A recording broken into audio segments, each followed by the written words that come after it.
ही। पहले मैं अमन जी के पास जाना चाहूंगा। अमन जी, आप एक बार पूरे डिस्ट्रिक्ट वाइज बता दें कि किस प्रकार के इस चरण में समीकरण है, कहाँ पर कितना पिछली बार रहा था और अभी क्या माहौल है, एक बार पूरा समझा दें अगर दर्शकों को। देखिए, ये 12 डिस्ट्रिक्ट्स में जो इलेक्शन है और इसमें 61 सीट्स हैं और इसमें कई डिस्ट्रिक्ट्स, अगर आप जैसे अभी आप बात कर रहे थे कि ये फोर्थ और फिफ्थ फेज जो है ये भाजपा के लिए बहुत ज़्यादा इम्पोर्टेंट है, क्योंकि भाजपा की जो उम्मीदें हैं वो सबसे ज़्यादा यहीं से हैं। पहले 3 डिस्ट्रिक्ट्स पे जो भाजपा का के लोगों से मेरी बात हुई, उनका खुद का कहना है कि वो वहाँ भाजपा जो है उन्होंने अच्छा नहीं किया और कम से कम उनकी 60 सीटें कम हो गई हैं। तो उनको जो उम्मीदें हैं वो बहुत ज्यादा अयोध्या, उसके बाद जो है इलाहाबाद, यहाँ पे उन्होंने मैसिव गेन्स किए थे पिछली बार। और अगर ये 62 की सीट्स की बात करें, इसमें वो मान लीजिए वो 50 से ज्यादा सीटें भाजपा पिछली बार जीत गई थी यहाँ पे। तो उनके लिए ये बहुत ही इंपॉर्टेंट फेज है और ये फेज इसलिए भी इंपॉर्टेंट है क्योंकि यहाँ पे अगर आप पश्चिम यूपी से वेस्टर्न यूपी से कंपेयर करें तो यहाँ पे मुस्लिम भी इतना नहीं है, यादव भी थोड़ा कुछ कुछ ज्यादा जिले में कम है। और नॉन यादव ओबीसी वोट्स जो हैं, जो भाजपा के साथ पिछली बार एक साथ रहे थे, कुर्मी हो गए, मौर्य हो गए, निषाद हो गए, ये यहाँ पे बहुत हैं। तो भाजपा चाहेगी कि वो वोट बैंक रिटेन कर ले। पर जो मुझे लग रहा है, जो मैंने पहले भी जैसा कहा कि भाजपा को डर है 3-4 जिले के चुनाव के बाद कि 6 से 7% वो non Yadav OBC vote bank अपना खो रहे हैं। इसको रिकवर करने के लिए वो अब जाटव कम्युनिटी में इनरोड्स बनाने की कोशिश कर रहे हैं। जाटव कम्युनिटी ऐसी है जो कभी बसपा से कहीं और नहीं गई, पर मायावती जी की इनएक्टिव होने के बाद, और जैसा कि आपने सुना होगा अमित शाह जी ने भी मायावती की बीएसपी की तारीफ कर दी कि बहुत अच्छा चुनाव लड़ी, इसको भी उसी से देखा जा रहा है कि वो कोशिश कर रहे हैं कि जो जाटव कम्युनिटी है, अगर वो लॉस हो रहा है 6-7% का, तो वो रिकवर कर लें वहां पे। जी, जो आपने जातीय समीकरण बताया सॉरी उसके बाद में जी जी अंकुर, अगर आप चाहें तो मैं आपको जिलेवार सीटें बता सकता हूं। अगर आप जो आपने अमन से आंकड़े अगर आप जी चाहें जी, तो मैं मैं बता वहां पर सकता मैं आता हूँ। मान दो तीन हूं। चीजें अच्छा, मैं साफ कर दूं, उसके बाद यहीं पर आता हूँ। क्योंकि जातियों की बात हो गई और जाट और दलितों की बात हुई, तो मैं प्रदीप जी के पास जाऊंगा। प्रदीप जी, अगर आप ये बता सके कि जो जो वोट है मायावती का, जैसा कि अमन ने कहा, वो इंटैक्ट रहता है जाटव वोट, और इस चरण में जो दलित वोट है वो काफी मायने रखता है। उसके बाद मुस्लिम जो वोट है 17% के आस पड़ोस है, और जो दलित है वो 22% से ज्यादा है। तो इसमें क्या देख नहीं, आप म्यूट है पहले तो, और इसमें क्या कैसे देखते हैं कि पासी, जाटव और बाकी जो दलित जातियां हैं वो किस ओर जा रही हैं, और क्या उनको बीजेपी काट पाएगी या सपा की तरफ भी वो जा सकते हैं? कहा जा रहा है कि पासी वोट कट रहा है और वो सपा की ओर भी देख रहा है, जो कि बीजेपी का था।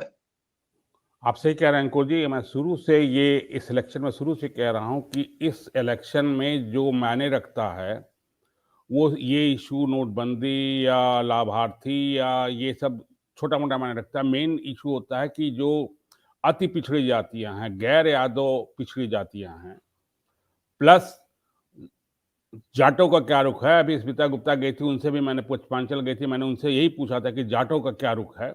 अजीत अंजुम भी बाहर थे, उनसे मैंने यही पूछा कि जाटों का और अति पिछड़े का क्या रुख है, क्योंकि ये इलेक्शन अवध और पूर्वांचल में हो रहा है, ये 5वें फेज का इलेक्शन, और यहाँ पे अति पिछड़ी जातियों और दलित का बड़ा महत्व है।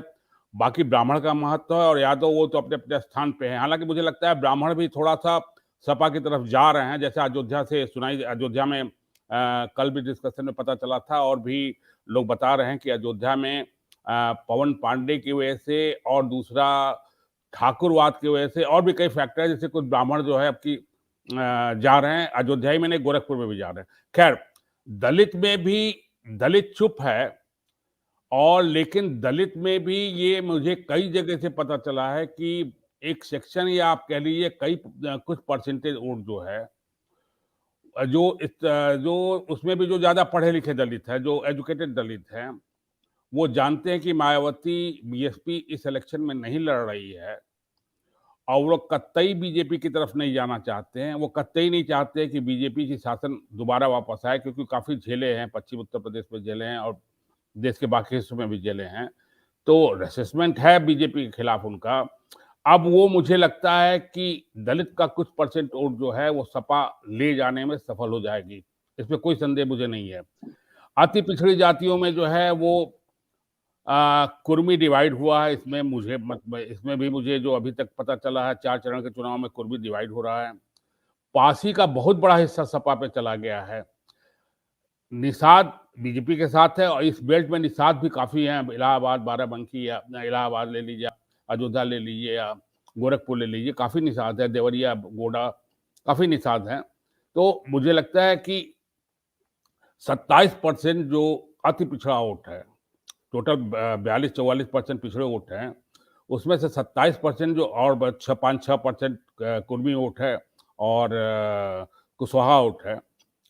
लेकिन ये 27% का एक बहुत बड़ा परसेंट वोट जो है वो डिसाइड करने जा रहा है। इसी वोट पे 14 से लेके 2017 तक जो है बीजेपी जीती थी, हिंदुत्व पे नहीं जीती थी। मैं ये बार बार कह रहा हूं, मैंने कई जगह कहा भी, अपने किताब में भी लिखा है कि ये हिंदुत्व पे नहीं जीती थी।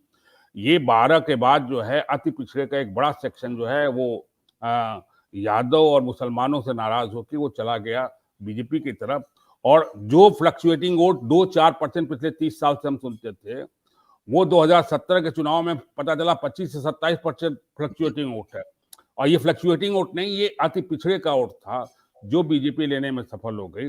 उसके कई कारण थे। इन्होंने भी अपना, प्रधानमंत्री ने भी अपने भाषण में बताया कि वो किस कास्ट से आते हैं, किस वर्ग से आते हैं, और भी बहुत उपाय किए। और दूसरा सबसे बड़ा था कि सपा से नाराज थी। तो इसलिए अंकुर जी, मुझे लगता है कि इस फेज में जो डिसाइडिंग फैक्टर, जो आप भी कह रहे थे, इस फेज में डिसाइडिंग फैक्टर इशू जो हैं वो तो रहते ही हैं, हर इलेक्शन में रहते हैं।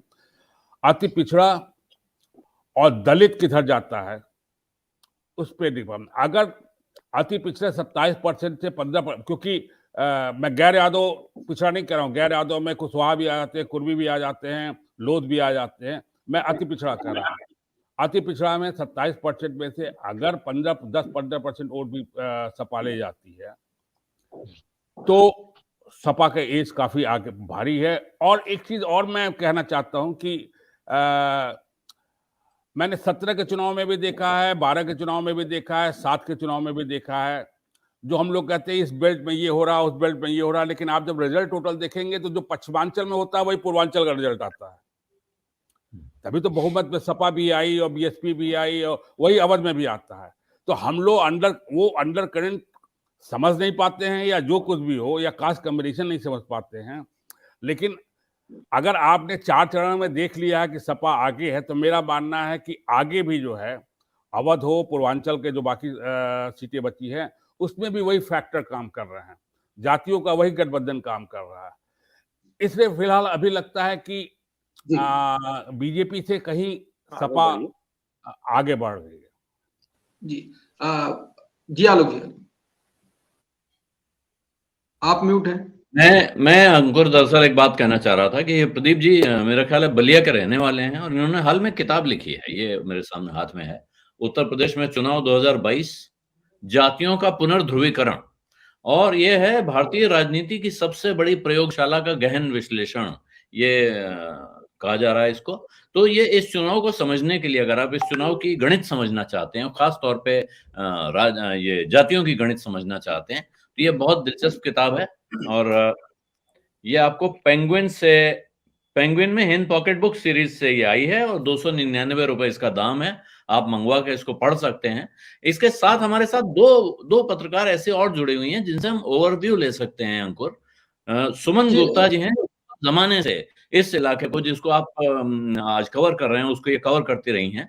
तो मेरा ख्याल है उस जमीन की इनसे अच्छी जानकारी बहुत कम गिने चुने लोगों के हाथ में होगी। मेरा यह है कि इस इलाके में जो मैं देखती हूँ, खासकर अवध और पूर्वांचल का जो थोड़ा सा इलाका इधर हमारे इस इलाके से जुड़ता है, तो उसमें ब्राह्मण और ठाकुर दो ऐसे जातियां होती हैं जिनके इर्द गिर्द सारी जातियां घूमती रहती हैं और जिनके जो संपर्क में रहती हैं, जिनको मैं कहती हूँ कुछ प्रजा जातियां भी, मैं जिन्हें आप ये शब्द भले ही अच्छा ना हो, लेकिन जो उनके संपर्क में रहती हैं और जहां वो जाते हैं उसी की तरह से वो उनका वोटिंग पैटर्न होता है। लेकिन पिछले इलेक्शन में हम लोगों ने ये देखा कि चूंकि जो ब्राह्मण और ठाकुर जिनके इर्द गिर्द ये ज्यादा जातियों की गोलबंदी होती थी, ये दोनों भारतीय जनता पार्टी में दोनों चले गए। प्रायः यह होता था कि एक अगर दूसरी पार्टी में जाता था तो दूसरा दूसरी पार्टी में जाता था। तो ये जो पिछला जिसके कारण ये इतनी बड़ी भारतीय जनता पार्टी को सफलता मिली, इस बार जो हम लोग देख रहे हैं, तो इसमें ये मिल रहा है कि जितनी भी जातियां हैं उनमें डिवीजन हो गया है। डिवीजन इस तरीके से हो गया कि जैसे हम लोग मानते हैं कि जो वर्मा जातियां होती हैं, ज्यादा जो कुर्मी जाति जिन्हें हम कहते हैं, वर्मा लिखते हैं, वो लोग हम लोग ये मान के चलते हैं कि आमतौर पे वो भारतीय जनता पार्टी के साथ जाते हैं बजाय कि समाजवादी पार्टी के साथ जाने के। जहां उनका कैंडिडेट होता है वहां पर वो उनके साथ जरूर जाते हैं, लेकिन आमतौर पर वो भारतीय जनता पार्टी के साथ खड़े होते हैं, क्योंकि यादव और कुर्मी दो ऐसी जातियां हैं इस क्षेत्र में जो दोनों मतलब ताकतवर जातियां मानी जाती हैं, और दोनों का एक दूसरे से बहुत ज्यादा मतलब रिलेशन नहीं रहता है। अगर वो यादव उधर जाता है तो कुर्मी इधर जाता है। लेकिन मैं देख रही हूँ अयोध्या विधानसभा में कि मैंने खासकर ऐसे गांव जहां पे ये कुर्मी बहुल जातियां, वहां भी इस बार डिवीजन हुआ है उसमें, और ये डिवीजन मतलब 60-40 के रेशियो में है। तो इससे ये लगता है कि जो लोग पहले एक मुश्त होकर के चाहते थे, उनमें जो डिवीजन हुआ है, तो उससे जो एक शीर्ष पर एक पार्टी। दूसरी बात यह है कि जो यहाँ पे समाजवादी पार्टी के एक कैंडिडेट हैं जो पहले पूर्व मंत्री भी थे अखिलेश सरकार में, और उनके इस समय जो मौजूदा विधायक हैं वो वेद प्रकाश हैं, तो बहुत सारे लोग, दूसरे लोग भी यहाँ से टिकट पाना चाह रहे थे। तो अब ऐसा है कि दोनों के मुकाबले में ये मैं कह सकती हूँ कि जो लोग मतलब काफी जो डिवीजन है उसका प्रभाव यहाँ की सारी सीटों पे, इवन गोसाईगंज का जो है क्षेत्र जो बगल का, जहां से दो बाहुबली लोग जिन्हें चुनाव मैदान में हैं, और वहां पे एक सिचुएशन ऐसी हो गई है कि कई बार झड़प होती है, और उसमें एक अभय सिंह है जो समाजवादी पार्टी के हैं, और दूसरे हैं इंद्र प्रताप तिवारी खब्बू, जिनकी वाइफ जो है भारतीय जनता पार्टी ने टिकट दे रखा है, और वो एक अपनी 13-14 महीने की बिटिया को लेकर के जो है वो सारी मीटिंगों में जाती हैं, और उसके वीडियो भी वायरल होते हैं। तो वो सिंपैथी के वोट से वो कितना उसका ज्यादा लाभ मिलेगा उसका नहीं, लेकिन बहुत ही इन्हीं दो लोगों के बीच में एक तरीके से बहुत कांटे की टक्कर है। और मुझे लगता है कि अयोध्या की सीट पर, और ये आपके ये बीकापुर की सीट पर, और आपके ये गोसाईगंज की सीट पर, इन सब चीजों पे यहाँ पर मुझे लगता है कि पोलिंग ज्यादा होनी चाहिए, और जो एक संकेत भी देगी कि ये किस दिशा में चीजें जा रही हैं। और जो 5 सीटें फैजाबाद की जो थी वो सभी भारतीय जनता पार्टी के उसमें थी, लेकिन अब ऐसा नहीं लग रहा है कि वो सभी जो है वो रिटेन करेगी, और उसके 50% भी उसको मिल जाए तो मुझे लगता है कि शायद बड़ी बात होगी। जी, मेरा एक सवाल इसी से जुड़ा ये हुआ, जो बड़ा सवाल है, सबसे बड़ा सवाल उस पर अगर एक बार आपसे टिप्पणी ले लें, अयोध्या की सीट को कैसे देख रही हैं आप? अयोध्या की सीट के आसार क्या देख रही हैं? हाँ, अयोध्या की सीट जिस तरीके से पिछली बार हुआ, मुझे लगता है कि इस बार शायद नाक का सवाल होने के बावजूद अगर यहाँ से योगी आदित्यनाथ लड़ते तो शायद ये clear seat Bharatiya Janata party के हाथ में चली जाती, लेकिन इस समय शायद ये कहना मुश्किल होगा। सुमन जी, ब्राह्मणों का वोट कहाँ जा रहा है अयोध्या में? ब्राह्मणों का वोट इसमें, चूंकि तेज नारायण पांडे ब्राह्मण हैं और उनको खुद कुछ ब्राह्मणवादी तरीके से उनको लोग मानते हैं, तो उनका जो है मुझे लगता है कि 60-70% ब्राह्मणों का वोट जो पिछले इलेक्शन में जो बीजेपी के पास गया था, वो इस बार उनके और रुझान उनका दिख रहा है। जी, नहीं, मेरा सवाल ये था कि जो वेद प्रकाश जी की बात हुई थी, ये कहा जा रहा है कि वो तैयार नहीं थे लड़ने के लिए, क्योंकि योगी जी वहां से तैयारी कर रहे थे, उनकी पूरी तैयारी हो गई थी, और एंड में उनको ये सीट वापस दे दी गई कि आप, तो इसका कितना असर पड़ेगा अगर वो तैयार नहीं थे, उनकी तैयारी नहीं है सीट के लिए पहले से? जी, शायद मैं आपके सवाल को प्रॉपर वे में सुन नहीं पा रही हूँ। जी सर। जी, मेरा सवाल ये है कि ये कहा जा रहा है कि ये कह रहे हैं कि ऐसी खबर है कि वेद प्रकाश गुप्ता तैयार नहीं थे चुनाव लड़ने के लिए, क्योंकि योगी जी का नाम चल रहा था, उन्हें लग रहा था योगी जी आके लड़ेंगे, इसलिए उन्होंने अपनी कोई तैयारी नहीं की, और अचानक ये सीट उनको वापस दे दी गई। तो उसमें ऐसा लग रहा है कि शायद वो पूरी तरह तैयार नहीं है। इसका कितना असर होगा? जी नहीं, ऐसा नहीं है, ऐसा बिल्कुल नहीं है। इसके अंदर खाने में बल्कि बातें कुछ दूसरी हैं। ठीक है, योगी जी अगर लड़ते तो वहां पे वेद प्रकाश गुप्ता के बजाय कोई दूसरा भी व्यक्ति होता तो भी उसको जाना ही पड़ता, लेकिन ऐसा नहीं है कि वेद प्रकाश गुप्ता तैयार नहीं थे, बल्कि मैं उसके दूसरे तत्व हैं कि वो कितना टिकट के लिए ज्यादा तैयार होकर के अपनी पार्टी में उन्होंने प्रयास किया और उसके बाद उनको टिकट हासिल हुआ। जी जी, तो ये मैं फिर विनीता जी को पास जाना चाहूंगा क्योंकि उनका उनका वक्त 1 घंटे का ही है और आधा घंटा निकल चुका है बिना सवाल पूछे। सवाल मेरा यही है कि जो कि सुमन गुप्ता जी ने कहा कि अयोध्या में भी इतनी अब बीजेपी का 5 थी, अब इस बार नहीं है। इसका मतलब हिंदुत्व का जो मुद्दा है वो जो कि अयोध्या बीजेपी की राजनीति की रीढ़ की हड्डी है और अयोध्या में अगर वो ये नहीं कर पा रही है तो क्या पूरे उत्तर प्रदेश में इसका प्रभाव पड़ा है कुछ हिसाब से? अंकुर, सबसे पहले तो पिछले आधे घंटे से मैं इंतजार नहीं कर रही हूँ, मैं बहुत ध्यान से सुन रही थी और बहुत सारी जानकारी मुझे मिली। खास तौर से शीतल जी ग्राउंड पर हैं और सुमन जी ने बहुत इंपॉर्टेंट चीजें बताई हैं। और रही बात अयोध्या की, अभी एक दिन पहले ही मेरी एक सीनियर जर्नलिस्ट है, उनसे बात हुई थी, वो अयोध्या का ही दौरा करके लौटी थी। उनका ये कहना था कि अयोध्या में सैफ्रॉन कलर को इस तरह से हर तरफ मतलब पहन के तो लोग निकलते ही हैं, दीवारों पर भी इस तरह से एक छाप देने की कोशिश की है कि धर्म वाला जिस मुद्दे की आप बात कर रहे हैं कि कोई अगर अयोध्या में जाता है या वहां रहता है तो इस रंग से दूर नहीं रह सकता है, और अगर वोट भी करेगा तो इस रंग के बगैर सोच के वोट नहीं कर सकता है। ये इस तरह की कोशिश कहीं ना कहीं ये दिखाती है कि ये सिर्फ अयोध्या में नहीं, कुछ पर इधर आगरा की तरफ से भी जब वो आगे गई थी तो उन्होंने ये जानकारी दी थी कि वहां पर भी इस तरह से कुछ गांवों को सैफ्रॉन कलर से कर दिया गया है। लेकिन ये कोशिशें तब की जा रही हैं जब किसी के जहन में आप अगर इसको थोड़ा उस तरह से देखने की कोशिश करें जहां पर लोगों के जहन में आप खुल के धर्म को प्ले करने की कोशिश करें, लेकिन वो नहीं हो रहा है और फिर आपने एक जहन पर रंग से छाप डालने की कोशिश आपकी है, लेकिन वो मुश्किल है। इस बार देखिए अयोध्या क्या मतलब पूरे उत्तर प्रदेश में बीजेपी के पास बहुत विनिंग सिचुएशन थी और खोएगा भी वही जिसने सबसे ज्यादा पाया था। इसी तरह से बीजेपी इस बार उस वाली जगह पर मौजूद है जहां वो खो रही है। लेकिन हाँ ये सच है कि उनसे मुझे कुछ और भी जानकारी मिली, जैसा सुमन जी वहां पर खुद जाती हैं उनको जानकारी है, ऐसा ही उन्होंने भी मुझे बताया कि जहां पर अखिलेश यादव की रैली की इतनी भीड़ दिखाई दे रही थी, रैली के बाद में या उससे पहले कार्यकर्ताओं को लेकर के थोड़ी सी मायूसी ये दिखी कि वो कम दिखाई दिए वहां पर। हालांकि जो जिस बात को पूरे तमाम पैनलिस्ट कर रहे हैं कि ये जो बदलाव की बात हो रही है, ये बदलाव की बात इसीलिए हो रही है क्योंकि पिछली बार बीजेपी को काफी सीटें मिली थी और ये ट्रेंड है उत्तर प्रदेश की जनता का कि वो चेंज कर देती है। लेकिन अगर हम संगठन की बात करें तो समाजवादी पार्टी की तरफ से संगठन के लोग जो हैं वो उतने एक्टिव नहीं दिखाई दिए। अयोध्या में अभी भी बीजेपी की तरफ से काफी लोग हैं।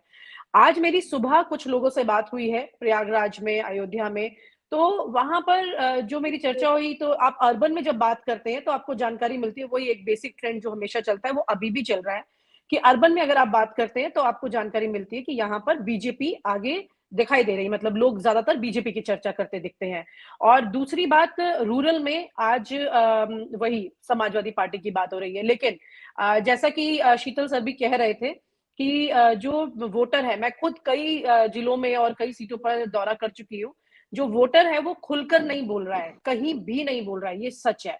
अब धीरे धीरे वोकल हो रहा है, जिसका जैसे चुनाव आगे चरण बढ़ते हैं आप देखेंगे कि लोग थोड़ा बोलना शुरू करते हैं, लेकिन अभी भी क्लैरिटी कोई नहीं दे रहा है कि आखिरकार उनकी चॉइस क्या है इस बार।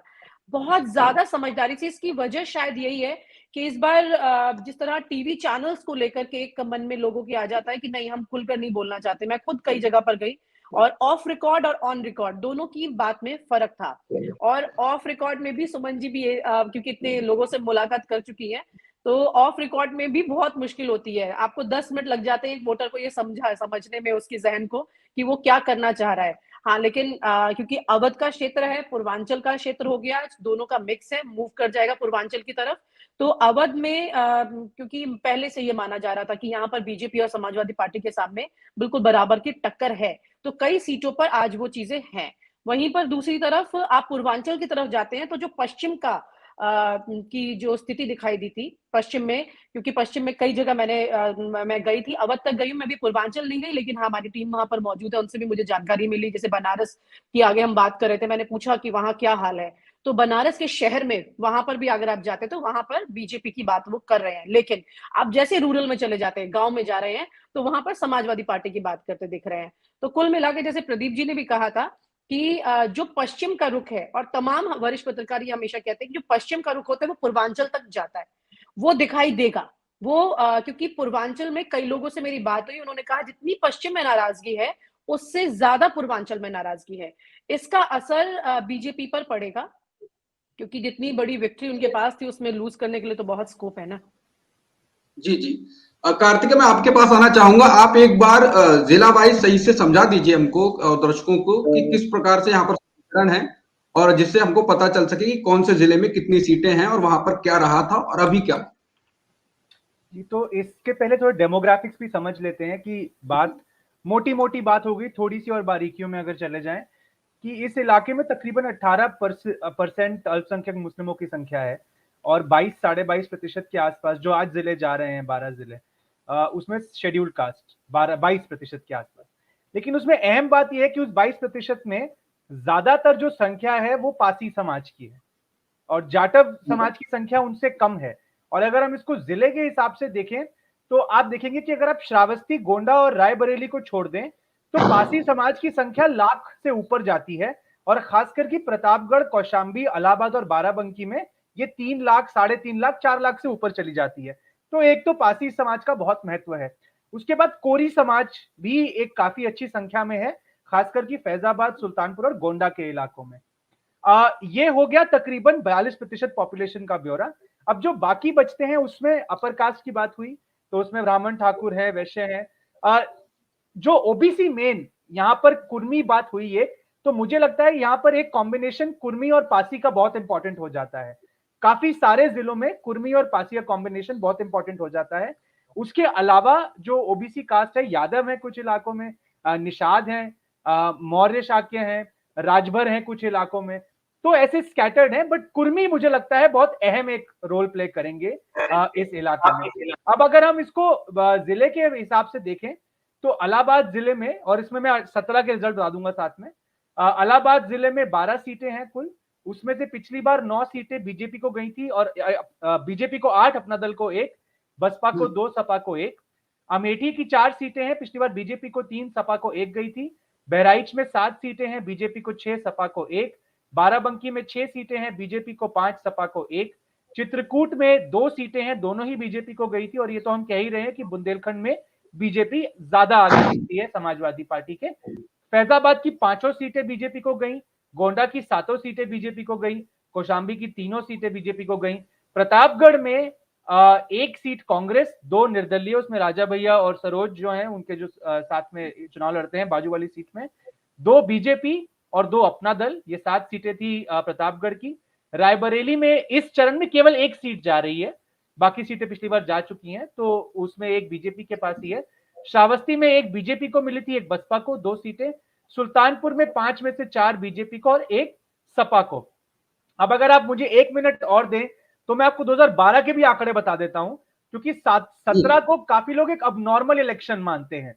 तो अगर आप 12 के आंकड़े देखें और मुझे अगर आप 1 मिनट का समय दें तो आप ये समझ जाएंगे कि मतलब ऐसा लगता है कि स्थिति बिल्कुल पलट थी कि जो आंकड़े एक तरफा आंकड़े जो आप 17 में बीजेपी के लिए देखते हैं वही आप सपा के लिए देखते हैं 12 में। तो इलाहाबाद में 12 में सपा के पास सीटें हैं 12 में से 8, 3 बसपा, 1 कांग्रेस। अमेठी में ड्रॉ रहता है, 2 सपा, 2 कांग्रेस। बहराइच में भी बढ़ जाती हैं सीटें, 7 में से 2 बीजेपी, 1 बसपा, 2 कांग्रेस, 2 सपा। बाराबंकी में 6 की 6 सीटें सपा, चित्रकूट में 1 बसपा, 1 सपा, फैजाबाद में 4 में से 5 सपा, 1 बीजेपी, गोंडा में 7 में से 6 सपा, 1 बीजेपी, कौशाम्बी में 3 में से 2 बसपा, 1 बीजेपी, तो सपा यहां अकाउंट नहीं खोलती। प्रतापगढ़ में 7 में से 4 सीटें सपा, 2 इंडिपेंडेंट, वही जो मैंने अभी आपको बताया, राजा भैया और जो उनके साथी हैं बाजू वाली सीट से लड़ते हैं, और 1 कांग्रेस। रायबरेली की 1 सीट वो सपा की थी, श्रावस्ती की 2 सीटें सपा की थी, सुल्तानपुर की 5 सीटें सपा की थी। तो ये चुनाव जो 2012 में भी एक तरफा था और 17 में भी एक तरफा था। एक तरफा का मतलब 100% तो नहीं, लेकिन 70-80% सीटें अगर हम देखें तो एक ही पार्टी लेकर जाती है। तो 12 में सपा थी और 17 में भाजपा थी। तो ये उम्मीद, ये बात एक और जो ये बात चल रही है कि जो पश्चिम में शुरू होता है वो पूर्वांचल तक जाता है, उसका एक साफ कारण भी है कि उत्तर प्रदेश का चुनाव 5, 6, 7 चरणों में होता है। तो जब आप पहले 2 चरणों में अच्छा करते हैं तो वो बात फिर फैलती है, और जब बात फैलती है तो कोई भी अपना वोट किसी विनिंग कॉज में नहीं देना चाहता। और एक इसमें अहम बात ये भी समझें कि पश्चिम की जो जातियां हैं, जो जाट जाति है खासकर, वो एक बड़ी मुखर जाति है। वो चाहे वोट आपको कितना दे, उनकी संख्या चाहे कितनी भी हो, लेकिन वो माहौल अच्छे से बना सकते हैं क्योंकि वो खुल के बोलते हैं। तो जब वो एक माहौल बनता है तो वो माहौल का रेवरबरेशन जो है वो आगे के चरणों में भी जाता है और फिर वो एक स्नोबॉल इफेक्ट ले लेता है, क्योंकि जो समीकरण किसी इलाके में चलेंगे, बाजू के जिले में भी वही समीकरण चलेंगे। ये बात बिल्कुल सही है, लेकिन ये भी बात सही है कि जातियां अलग अलग इलाकों में अलग अलग तरीके से भी वोट कर सकती हैं। ये भी आप एक चीज देखेंगे। अब जैसे सैनी है जो जिसे अगर हम जो चार कहते हैं कि मौर्य, शाक्य, कुशवाहा, सैनी। अब सैनी कह रहे हैं कि वेस्टर्न में बीजेपी के साथ, लेकिन अब जैसे जैसे आप अवध में जाएंगे या पूर्वांचल में जाएंगे तो आपको मौर्य, शाक्य वोट बटा हुआ दिखेगा। तो ऐसा भी होता है कि जाति अलग तरीके से वोट करती है, लेकिन एक जब हवा बनती है फेज वाइज तो आगे फिर उसका असर बढ़ता रहता है और फिर वो स्विंग वोटर के दिमाग को भी इन्फ्लुएंस कर सकती है। राजेंद्र जी, मैं आपके पास आना चाहूंगा। जैसा कि कार्तिकेय ने कहा कि स्विंग वोटर, जी अंकुर, मैं एक पॉइंट ऐड करना चाहती हूँ क्योंकि थोड़ा सा फिर मुझे मूव करना होगा। अभी जैसा कार्तिकेय जिक्र भी कर रहे थे, तमाम हम जातियों की बात कर रहे हैं क्योंकि तमाम पैनलिस्ट ने एक जाति समीकरण तो पूरा बता ही दिया है, लेकिन एक जो ग्राउंड रियलिटी में कुछ चीजें ऐसी हैं, क्योंकि सुमन जी कई जगह गई हैं वहां पर, तो शायद वो मेरी बातों को समझ लें और इस तरह की बातें पता लगी हो उनको। काफी सारी ऐसी गांव में जो जातियां हैं जहां पर एक दबंगई आपकी चलती है, वहां पर बैलेट पेपर से जो वोटिंग हो रही है उसमें पुलिस वाले जो है वो खुद बैलेट पेपर लेकर जा रहे हैं। ये जानकारी मिली है मुझे और बिल्कुल direct from the horses mouth में ये बता रही हूँ आपको।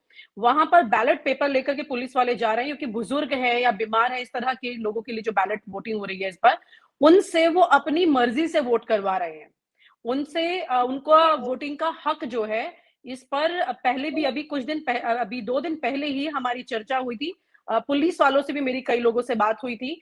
दरोगा है, सब इंस्पेक्टर है, खुद उनको भी उनके बैलेट पेपर नहीं मिले हैं। उनका जो आधार कार्ड है, उनकी जो डिटेल्स है वो उनसे ले ली गई, लेकिन बैलेट पेपर अभी तक नहीं मिला है। चौथे चरण का जिन्होंने मतदान करना था वो अभी तक वोटिंग का इंतजार कर रहे हैं। वहीं पर कुछ पुलिस वाले ऐसे भी रहे हैं जिन्होंने खुद से कहा कि मैं अपना आधार कार्ड नहीं दूंगा, अपनी डिटेल्स नहीं दूंगा, और उसके बाद उनके जो बड़े अधिकारी हैं उन्होंने ये बोला कि हम आपकी रिपोर्ट जो बनाएंगे फिर वो हमारे हाथ में है।